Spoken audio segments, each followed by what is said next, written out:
गंग गणपते नमः भक्तों। आज की कथा किसी पुराने जमाने की नहीं है। यह घटना अभी कुछ वर्ष पहले की है। एक बड़े शहर में घटी हुई यह घटना है, जहां पढ़े लिखे लोग रहते थे, बड़े अस्पताल थे, बड़ी कंपनियां थी। लेकिन वहां भी जब विज्ञान हार गया, तब श्री गणेश जी का चमत्कार हुआ।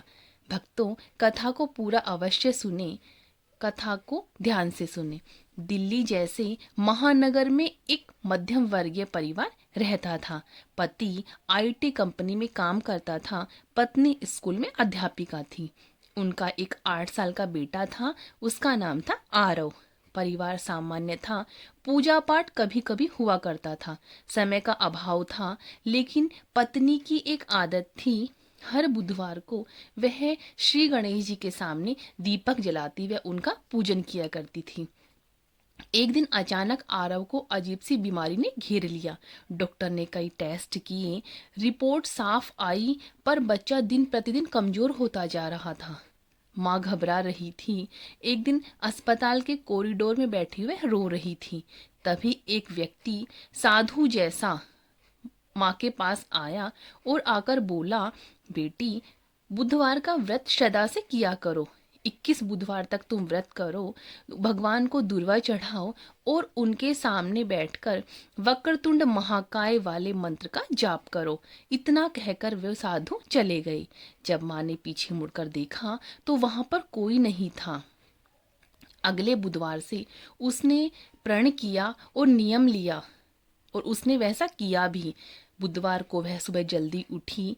उसने पीले वस्त्र धारण किए, भगवान को 21 दुर्वा और 11 लड्डू चढ़ाए और उनके सामने बैठकर ओम गण गणपते नमः 108 बार जाप किया।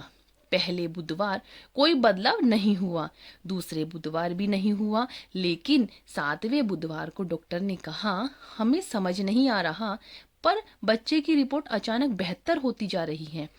परिवार ने इसे संयोग समझा।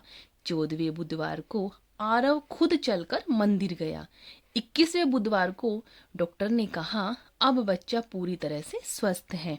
डॉक्टर भी हैरान थे, यह मेडिकल साइंस से परे था। माँ समझ गई वह अस्पताल वाला साधु कौन था। कहानी यहीं खत्म नहीं हुई भक्तों। पति की कंपनी अचानक बंद हो गई, हजारों लोग बेरोजगार हो गए, घर में फिर चिंता का विषय हो गया। माँ ने कहा, घबराइए मत, गणपति बप्पा ने हमारा बच्चा बचाया है। उसी सप्ताह बुधवार को व्रत रखा। 3 दिन बाद पति को विदेश की बड़ी कंपनी से कॉल आया, जिस कंपनी में उसने कभी आवेदन भी नहीं दिया था। इंटरव्यू ऑनलाइन हुआ और उसी दिन ऑफर लेटर भी मिला। पति ने पूछा, आपको मेरा रिज्यूम कहाँ मिला? उत्तर मिला, हमें नहीं पता, यह हमारे सिस्टम में अचानक दिखाई दिया। वह चुपचाप हो गया। कुछ महीनों बाद परिवार मंदिर गया। वहां दीवार पर एक तस्वीर लगी हुई थी, उसी व्रत साधु की। नीचे लिखा था, इस मंदिर के संस्थापक स्वर्गीय पंडित हरिदास जी। पुजारी ने बताया, उनका देहांत 15 साल पहले हो चुका था। माँ के हाथ कांप गए। उसी क्षण मंदिर की घंटी अपने आप बजने लगी। आरव बोला, मम्मी, वही अंकल है ना जो अस्पताल में मिले थे? भक्तों, कलयुग में भगवान प्रत्यक्ष रूप में नहीं आते, पर संकेत अवश्य देते हैं। बुधवार का व्रत श्रद्धा से करें, दिखावे से नहीं, संकल्प पूरा करें। जहाँ सच्चा विश्वास होता है, वहाँ विघ्नहर्ता स्वयं मार्ग बना देते हैं। तो जो सच्चे मन से भगवान गणेश की कथा का श्रवण करते हैं, तो भगवान गणेश उनके विघ्न को हरकर, उनके कष्टों को हरकर उनकी मनोकामना अवश्य पूरी करते हैं। भक्तों, इस कथा को ज़्यादा से ज़्यादा भक्तों में शेयर कीजिए और मेरे चैनल को सब्सक्राइब कीजिए, लाइक कीजिए और कमेंट्स में ओम गंग गणपते नमः अवश्य लिखिए।